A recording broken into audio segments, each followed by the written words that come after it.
Merci beaucoup. Heureux d'être avec vous. Merci. Alors, depuis près de 48 heures, c'est un sujet qui défraie la chronique en Tunisie. Qu'est-ce qui se passe entre la Banque mondiale et la Tunisie?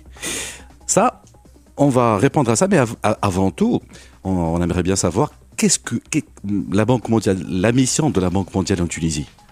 Qu'est-ce qu'elle fait réellement? Alors, la Banque mondiale en Tunisie, comme dans beaucoup de pays du monde, est une institution qui est au service des pays pour apporter des idées, des conseils et des financements.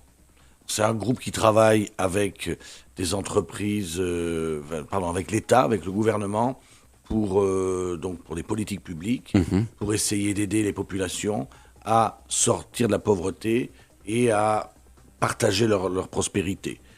Et en même temps, on a une filière du groupe qui travaille sur le secteur privé qui s'appelle la SFI. Voilà, ça c'est de manière générale. En Tunisie, on a une longue histoire qui a commencé avec le président Bourguiba qui avait demandé à la banque de venir coopérer avec la Tunisie dans les domaines de l'éducation, des écoles, et ça a duré jusqu'à aujourd'hui. فمسيو الكسندر اغوبيو يقول انه التعاون مع البنك الدولي كان تعاون انطلاقا من دوله الاستقلال مع الحبيب بورقيبه، والتعاون بالاساس كان تعاون في مجال التعليم. الحبيب بورقيبه كان طلب من البنك الدولي هذا التعاون. البنك الدولي في تونس يخدم مع الدول لتمويل عديد المشاريع، يعمل بالاساس مع الحكومات، الهدف هو تحسين ظروف الشعوب. في تونس ثم عمل بالاساس على السيكتور بريفي، على القطاع الخاص. ثم ايضا مجالات اخرى تخص زاد كيف الطاقه المتجدده، الانرجي رينوفلابل. وسؤالنا الثاني كان بالاساس ماذا حدث في 48 ساعه؟ الحديث على علاقه البنك الدولي مع تونس بعد القرار اللي خذاه البنك الدولي. فسؤالنا لمسيو الكسندر كان ماذا يحدث بين تونس والبنك الدولي؟ Qu'est-ce qui se passe entre la Banque mondiale et la Tunisie? Alors en fait, depuis environ une dizaine de jours, donc il y a eu un certain nombre de préoccupations de notre côté par rapport à des événements qui se sont passés, à des déclarations. Et donc, on a essayé d'abord de collecter des informations, de comprendre ce qui se passe, de rester en contact avec le gouvernement. Et puis, je dirais que principalement, il s'est posé la question à la fois d'affirmer nos principes, et principe d'antiracisme, principe de non-discrimination, et surtout aussi de rassurer nos employés qui étaient préoccupés.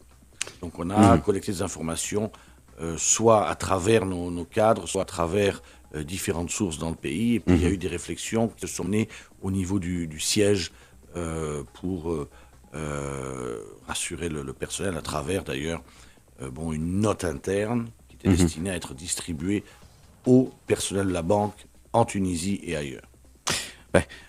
مدير او صندوق ممثل صندوق النقد الدولي يقول انه 10 ايام تقريبا كان فيها برشا كلام او حوادث صارت. خلينا حاول البنك الدولي يفهم شنو اللي صاير. بالاساس كان ثم تاكيد من خلال الوثيقه هذه اللي هي كانت وثيقه داخليه مع موظفي البنك الدولي، كان ثم تاكيد فيها على مبادئ النقد، مبادئ البنك الدولي انه ضد العنصريه، ضد التمييز. فبالتالي كانت هذه الوثيقة لتطمين الموظفين حول مبادئ صندوق مبادئ البنك الدولي في تونس. Justement, au sujet de cette note interne envoyée par le président de la Banque mondiale, il y a eu certainement des échanges et des éléments qui ont été pris en compte pour arriver à cette version finale. Est-ce qu'on peut savoir plus sur ça, sur ces échanges-là? Des échanges, oui. En fait, on a suivi les informations comme tout le monde. On a eu des préoccupations. On a des collègues qui nous ont fait remonter des informations. On a été en contact avec le gouvernement, avec les Nations Unies, avec différentes sources d'informations.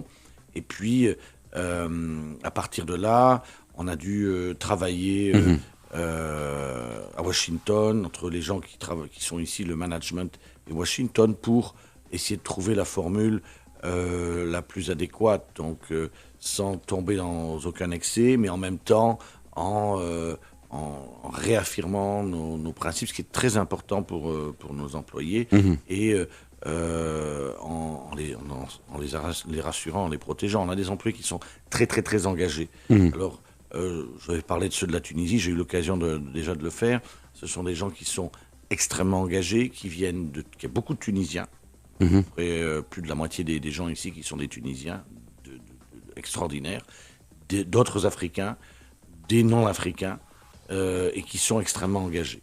Ce sont les employés de la banque sont des gens qui, tous les 3 ans, vont d'un pays à un autre, parfois dans des pays en conflit, des pays très difficiles. Et donc, pour le management, aussi bien le président que notre vice-président Ferid Bellage ou notre directeur régional, moi-même, c'est des gens qui ont besoin de se sentir motivés, de se sentir compris. Et donc, il y a une nécessité de dialogue et de les rassurer. Est-ce que vous avez senti à un moment donné que ces valeurs-là, les valeurs que vous venez de citer, est-ce que vous avez senti à un moment qu'ils étaient en péril en Tunisie ? Disons qu'il y a eu, au départ, il y a eu des déclarations, il y a eu quand même des événements qui se sont produits, qui ont été signalés pendant quelques jours, et il y a eu des gens qui se sont inquiétés, qui se sont sentis ciblés. Et donc ça, c'était notre devoir de travailler là-dessus. Après, en même temps, il y a eu des échanges avec le gouvernement, on a eu il y a eu des décisions du gouvernement aussi, à un moment donné. Tout à fait. Alors, notamment les déclarations, enfin la publication du 5 mars avec un certain nombre de mesures. Donc oui, mais tout ça, ça a été très très vite. Et on a des gens qui sont encore, et je crois que c'est important d'insister là-dessus, des gens qui sont chez nous encore sous le choc. Et donc qui ont fortement apprécié que on apporte cette solidarité, ce soulagement. Donc c'était ça. C'est pour ça aussi que c'était au départ une note interne et non pas une communication publique ou une lettre ou quoi que ce soit. C'était une note interne et donc les deux points principaux, c'était les principes et le personnel. Et pourquoi vous avez choisi de placer cette décision comme note interne ? Pourquoi ne pas la publier à un moment donné ? Précisément pour les raisons que je viens de vous dire, parce qu'on souhaitait d'abord, il y a eu des discussions, on a eu quand même, il y a eu des discussions et des options qui ont été réfléchies, il y a eu on a un certain nombre de hauts responsables qui se sont penchés là-dessus, ça a été très au sérieux, et on a estimé que c'était l'option la plus adéquate, parce que l'idée, ça n'est pas de condamner, ça n'était pas de punir, c'était d'affirmer nos principes. Et donc, au final, notre président n'était pas dans l'obligation de s'adresser, il s'adressait à son staff. Pour rassurer son staff. Pour rassurer son staff et pour affirmer ses principes. Après, c'est sorti, et donc on a fait un communiqué dans lequel il a été fait référence aux mesures positives qui ont été prises par les autorités. Monsieur Alexandre Arobio, représentant de la Banque mondiale, ممثل البنك الدولي في تونس، يقول تبعنا الأحداث كما الناس الكل اللي صارت في تونس، كان عندنا تواصل مع الحكومة التونسية، التواصل هذا أيضا بين تونس وواشنطن. القرار اللي كان لازم ناخذوه بالأساس كان قرار لتطمين اللي يخدموا في البنك الدولي اللي هما من عديد الجنسيات ويتحركوا دائما بين الدول اللي في وقت ما كانوا ربما صدموا، خلينا نقول من ما سمعوه وتابعوا ايضا الاحداث اللي صارت. الانطلاق كان من الاحداث والتصريحات خلت شويه الناس تتقلق. هذاك علاش كانت الفكره انه تكون ثم رساله داخليه لموظفي البنك الدولي. كان ثم نقاش، يقول سيد الكسندر اروبيو، نقاش مع كبار المسؤولين حول طريقه تعاطي البنك الدولي مع الازمه. كان في الأخير إقرار أنه يكون اتصال داخلي بالأساس، مذكرة داخلية لتطمين الموظفين. بعد خرجت المذكرة هذه فكان مدير البنك الدولي قرر أنه يمشي إلى كومونيكي، يعني إلى بلاغ أو إلى توضيح حول التزام البنك الدولي بالمبادئ اللي كان أذكرها. ماهوش توجه عقابي، هو توجه تأكيدي حتى يطمن ويأكد على المبادئ اللي يخدم بها البنك الدولي، وهي بالأساس ضد العنصرية، ومع معناها مع زاد كيف المبادئ الدولية. الموضوع كان جدي إلى أقصى حد، يقول فكرة ما كانش أنه نعاقبوا تونس، لكن اللي طمأنت الموظفين. وحكينا على إجراءات 5 مارس اللي خذتهم الحكومة. كان ثم بعد القرارات اللي خذتهم الحكومة سجل البنك الدولي أنها قرارات إيجابية. Alors le communiqué de la Banque mondiale affirme que ce n'est pas une interruption de ces programmes en Tunisie, mais c'est la suspension temporaire pour la direction de la banque d'un document. C'est un document de planification qui définit les orientations stratégiques des engagements de la banque envers la Tunisie à moyen terme, 2023-2027. Quel est le but de cette décision, cette suspension? Alors d'abord, merci de l'avoir rappelé. On n'interrompt pas nos activités en Tunisie. Nous sommes là pour aider la Tunisie et les Tunisiens. Nous sommes à vos côtés, à leur côté, pour essayer de travailler sur des thèmes importants: la protection, la résilience sociale, les infrastructures, les écoles, la santé. On a un certain nombre de programmes et on est attaché à poursuivre ça. Les programmes existants comme ceux qui seront en préparation. Maintenant,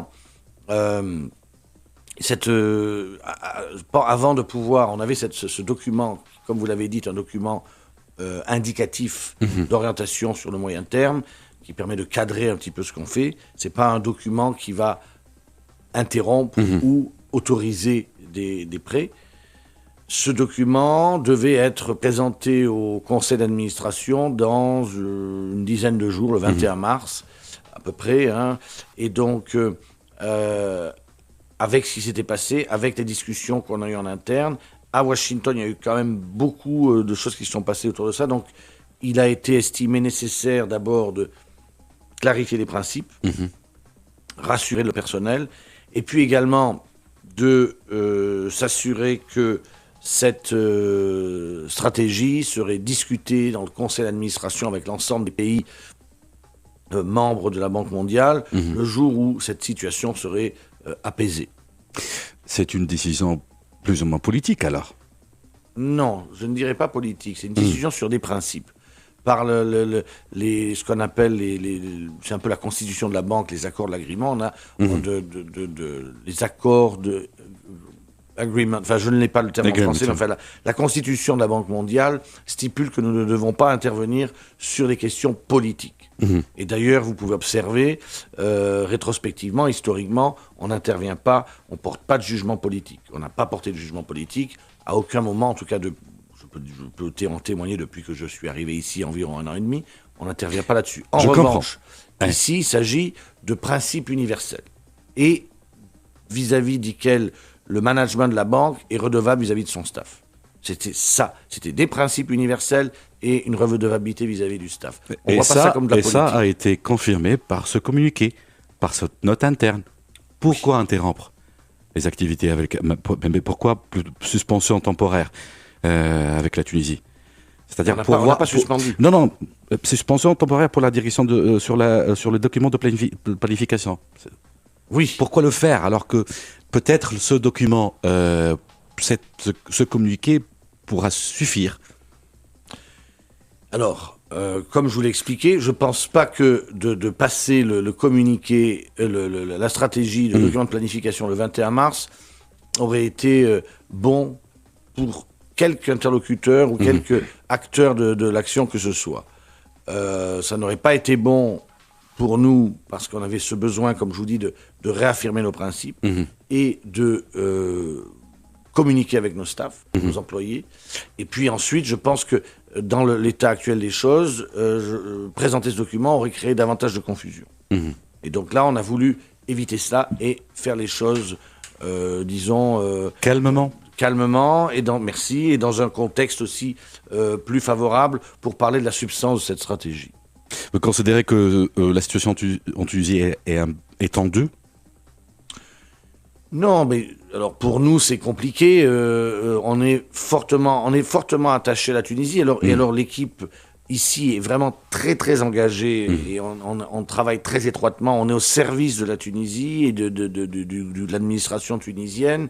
Et en même temps, on a cette question-là. C'est compliqué. Je dirais pas que la situation. Vous avez c'est besoin compliqué. peut-être pour plus de réflexion, plus de temps. Oui, peut-être, j'ai déjà dit ça, peut-être donner un peu de temps au temps, mais surtout d'apaiser les choses. Et il y a eu, notamment, on est en contact avec les autorités, hein, on a toujours été. Il y a eu une interview de monsieur le ministre de l'économie, je crois, sur African Manager, il y a un jour, qui est tout à fait aligné avec ce qu'a dit notre président. Donc voilà, mais maintenant, bon, il y a besoin d'apaiser les esprits, besoin de se remettre à la tâche, besoin de voir positivement. Je crois que c'est ça qui est important. Donc, finalement, on parle tout ça s'est passé en une semaine. D'accord. السيد الكسندر اغوبيو ممثل البنك الدولي في تونس يقول انه نحن نخدموا مع الشعب التونسي، نخدموا على مواضيع مهمه كما الصحه، التعليم، البنيه التحتيه. ما زلنا مواصلين في العمل مع تونس، ماهوش تعليق نهائي، هو فقط ثم يعني استراتيجيه نخدموا فيها مع تونس. كانت المفروض الوثيقه هذه، وثيقه الاستراتيجيه، تعرض على مجلس اداره البنك نهار 21 مارس للحديث، لكن قررنا انه ماذا بينا اكثر حوار. والسؤال مني كان هل الوضع في تونس متعكر او مقلق بالنسبه للبنك الدولي؟ قال ممكن نحن حشنا باكثر وقت حتى نرجعوا نواصلوا لتوضيح زاد وطمأنة الموظفين في البنك الدولي. ماهيش السؤال مني كان هل هو قرار سياسي من البنك الدولي؟ يعاود يأكد مسيو ألكسندر أروبيو انه ماهوش قرار سياسي، ما ندخلوش في السياسه، فقط هي مساله توضيحيه، ونواصلوا عملنا مع ما تمش ايقاف الشراكه مع تونس، نحن مع التونسيين ونخدموا كما قلنا في مجالات متعدده كما الصحه، متمسكين انه نواصلوا هذا العمل وهذه البرامج مع تونس. ما جاء في المذكره سيندرج وسيندرج في اجتماع مجلس الاداره، اداره البنك، وقانون البنك عاود يأكد مسيو ألكسندر أروبيو يمنعنا من التدخل في الشأن السياسي.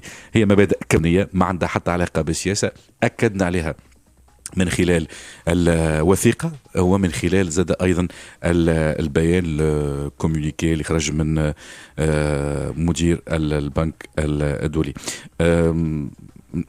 Je poserai la question sur l'impact sur cette décision concrètement. Si ce cadre n'a pas été renouvelé depuis 2021, malgré cela, la banque a investi, je pense, $1 milliard sur ces 18 derniers mois dans ce cadre de cette stratégie, si le chiffre est exact. Tout à fait. Ouais. Quel serait l'impact de cette décision sur le travail avec la Tunisie ou la collaboration avec la Tunisie?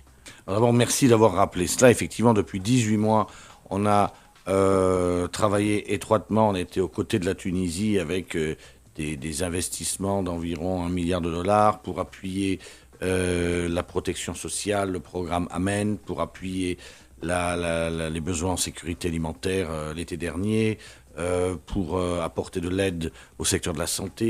Plus récemment, on a approuvé une opération aussi d'aide à l'accès aux finances, au crédit pour les PME. Donc on est là, on continue à travailler. Et donc, je crois, la terminologie qu'on a utilisée, c'était une pause. Plutôt que, pause. Bon, alors voilà, c'est une pause. C'est une pause temporaire, c'est pas d'un document d'orientation et de planification qui a son poids, parce que c'est pas quelque chose qu'on fait communément, mais qui en même temps n'est pas non plus... vous avez travaillé à un moment donné avec la Tunisie sans ce cadre, sans cette stratégie, pendant 2 années peut-être? Un peu moins, mais bon, en tout cas, oui. Ce qui indique qu'effectivement, c'est pas comme certains programmes ou certaines institutions où sans ces documents programmatiques, on peut rien faire. Nous, on peut avancer, pas rester indéfiniment sans une stratégie, mais on peut travailler avec ça et on continue de travailler. Enfin, là, on est occupé, on a des activités qui sont prévues dans les jours qui viennent. Quelles sont ces activités? Quelles sont les actions de la Banque mondiale en cours aujourd'hui avec la Tunisie? En cours, alors on a notamment la préparation du financement, on cofinance avec l'Union européenne, avec la BEI, la BERD, la KfW, le gouvernement italien, j'aurais dû citer en premier, le projet Elmed. Donc c'est une activité importante pour nous. Et on continue à travailler sur les questions que j'ai mentionnées tout à l'heure, sur les programmes qui ont été préparés pendant ces 18 derniers mois, on est là, et on essaie de se concentrer pour s'assurer que véritablement on apporte un appui direct aux gens vulnérables dans le besoin, que ce soit les individus, que ce soit les entrepreneurs, les petits entrepreneurs. Et donc on essaie de travailler dans ces domaines-là aux côtés du gouvernement et de la société tunisienne.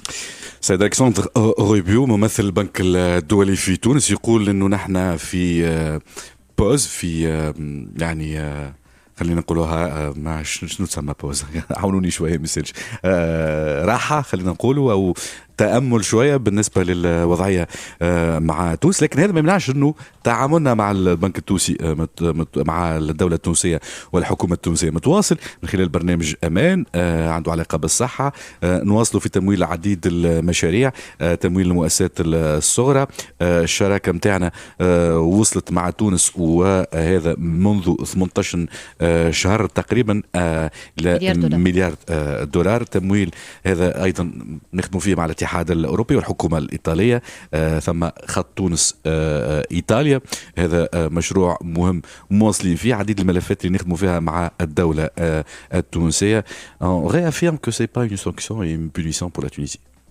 Non, pas une punition, c'est pas une sanction, c'est l'affirmation de certains principes. Mais donc, on est ensemble. Et je pense que, je dirais que si je peux me permettre, dans une relation de confiance et privilégiée qu'on a, on a été effectivement assez ouvert dans le... Quand on a même des éléments à donner, on les a donnés, mais on se sent très proche. Et l'ensemble des gens qui travaillent avec nous ici pour la Tunisie... Un rappel à l'ordre, monsieur Alexandre?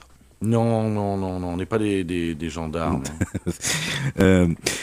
Bon, يقول انه ماهيش je veux rien dire de mal vis-à-vis des gendarmes. Bah, je comprends, bien sûr. Enfin, ils sont plus en mesure de faire des rappels à l'ordre que... Oui. يقول مرة أخرى ماهيش عقوبة لتونس، ماناش في محل باش نعاقبوا تونس، نحن في شراكة معها، وهذا أكدوا أكثر من مرة من خلال الحوار، ولا هو إعادة نظر، هو فقط كما قلنا كان تأكيد على المبادئ الكونية اللي موجودة ويخدم عليها البنك الدولي، وتأكيد على هذه المبادئ وطمأنة للموظفين نتاعو. الشراكة متواصلة مع تونس، مشاريع متواصلة مع تونس، و تأكيد على أنه ماهيش عقوبة. Il y a toujours une confusion entre ce que fait la Banque mondiale et le Fonds monétaire. Est-ce que aussi il y aura de l'impact sur les négociations avec la Tunisie, l'impact sur ce que la Tunisie est en train de faire avec le Fonds monétaire, c'est-à-dire les négociations? Y a-t-il un rapport? Non, il n'y a pas de... Alors écoutez, non, enfin le Fonds monétaire communique, il y a eu un communiqué je crois qui est sorti aujourd'hui, donc il y aura de l'impact peut-être, l'influence. C'est pas l'objet. Je pense que au final, les États membres du Fonds monétaire, comme les États membres de la Banque mondiale, décident dans la direction vers laquelle on va. Mais voilà, donc. Il n'y a pas de rapport. Non, c'est notre situation. Vous voulez dire sur la négociation du programme? Non. Alors peut-être que je dois le répéter. Cette décision a été prise et a d'ailleurs surpris certaines personnes sur cette question de principe. Nous, on a travaillé étroitement et on continue de travailler étroitement, par exemple, en fournissant des activités de conseil, en étant près du gouvernement dans les analyses qui sont nécessaires pour pouvoir préparer les programmes, etc. Donc, on continue de le faire. Donc, c'est pas... Non, c'est pas... Ça n'a rien à voir avec les problématiques qui sont liées à la finalisation du programme ou de la négociation du programme FMI. يعود يأكد سيد ألكسندر أوروبيو ممثل البنك الدولي في تونس أنه ما عندها حتى علاقة بمفاوضات تونس مع صندوق النقد الدولي. مسألة ماهيش داخلة في هذه النقاشات، ومسألة طبعا القرارات هذه ماهيش قرارات تخص البنك الدولي، وتأكيد كما قلنا على أنه مواصلة هذه المفاوضات مع تونس. ايضا لا علاقه الموقف كما قلنا بنقاشات الجاريه بين تونس وصندوق النقد الدولي. الدول الاعضاء في البنك الدولي هي اللي تقرر توجهاتها مثل الحال كما زاد ايضا مع صندوق النقد الدولي. Kauthar, si vous avez une question, merci beaucoup. Monsieur Alexandre Orebio, représentant de la Banque mondiale en Tunisie, merci beaucoup d'être là. C'est moi qui vous remercie. Très gentil.